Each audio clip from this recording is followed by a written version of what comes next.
Hey guys, I have a piece of breaking news that I absolutely have to share with you. I'm sure this story will be picked up on King World News. This is an absolutely unbelievable story. Real quickly, if you recall the story of Harvey and Lenny Organ, who went public in March, and they revealed that they had one heck of a time getting physical delivery of their silver and gold from the Bank of Nova Scotia. I did a video at that point called Paper Ponzi, Bank of Nova Scotia's Empty Vault, so you can go back and take a look at that, but I am telling you, this trumps that story.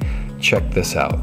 As reported by the Globe and Mail, quote, "In the end, nothing else would do for Scotiabank but that Amar Patel, age 73, and bald from chemotherapy in the throes of metastatic breast cancer, should drag her aching bones down to the bank's head office in downtown Toronto. All she wanted to do was take delivery of the silver the bank was holding for her in the form of the certificates she'd bought decades earlier. It was, or ought to have been, an uncomplicated transaction." By this Thursday, Mrs. Patel had done the following to obtain Scotiabank's agreement to give her what was rightfully hers. In early March, her son, a Toronto criminal lawyer, had attended the downtown headquarters to explain his mom's situation. He suggested that either a bank official go to her apartment to witness her signature. He even offered to pick up and drive back the official, or consider meeting his cancer-ridden, sick mother in the car outside the bank to save her a bit of the journey. Both requests were rejected. They were demanding that she come down to the bank, despite her illness and pain. On March 17th, her son faxed the silver certificates to his mom's local Scotiabank branch and then drove his mother there. They were advised she would have to attend the King Bay office downtown. For a time, Mrs. Patel gave up. She was hoping she could tackle it in a few weeks or months when she was better and had her strength back. When that didn't happen, she hired a Bay Street lawyer and through him signed a power of attorney appointing Amon, her son, as her attorney. In early July, Scotiabank asked first to, quote, pre-inspect the POA, then demanded the original, then pronounced it unacceptable because it wasn't sealed. They insisted that a notarized copy with covering letter from the lawyer be produced. Finally, the notarized POA had to be submitted to the home branch, then the bank's legal department. Even with these various approvals finally in place, her son was told, being a lawyer, he has notes of all the conversations and emails, that the bank could still deny the transaction if it was deemed not to be in Mrs. Patel's quote-unquote best interest.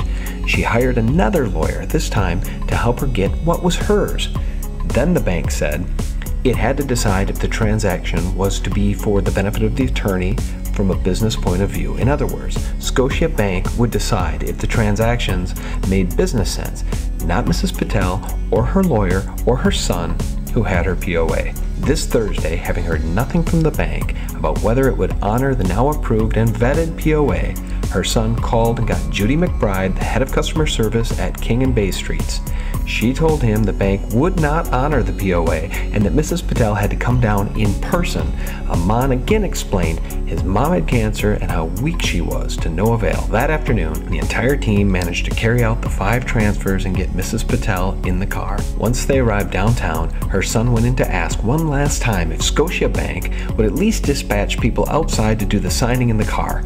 Absolutely not, came the answer. They got Mrs. Patel into the commode chair, into the lovely high-ceilinged headquarters with its polished marble floors, and up they went. Ms. McBride asked a number of questions. Among them, quote, "Do you understand what this transaction is that's taking place? We're taking your certificates and giving you the actual bullion. Why would you want to do that? It's more difficult for you to cart around," she said. At this point, her son's seemingly endless store of patience was exhausted, and he said mildly, "That's none of your business." Ms. McBride said that it was that simply putting a POA in place doesn't give carte blanche, and the bank had a responsibility too, and asked Mrs. Patel, quote, "Why would you need the physical metal?" End quote. Ms. McBride said the bank, quote, "reserves a right to ask questions," end quote, because she said, quote, "we need a comfort level," end quote. Do you believe this?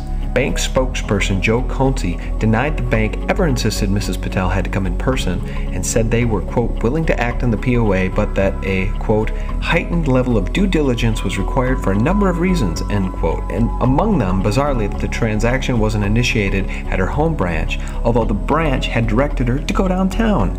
In any case, about after an hour, Mrs. Patel finally got her silver. Not even gold. She wasn't even going to get gold, just silver. I don't know, guys. I guess if this doesn't prove to you why taking physical delivery of silver is absolutely critical, and that at any price under 20 or 25 bucks an ounce, it's an absolute steal. I'm telling you, when this thing blows up, when people finally figure out that there's more than 100 ounces of silver, paper silver out there for every 1 ounce of physical, as Jeffrey Christian admitted to during the CFTC hearings, this thing is going to be the biggest short squeeze in the history of the world. Got physical? Bye, guys.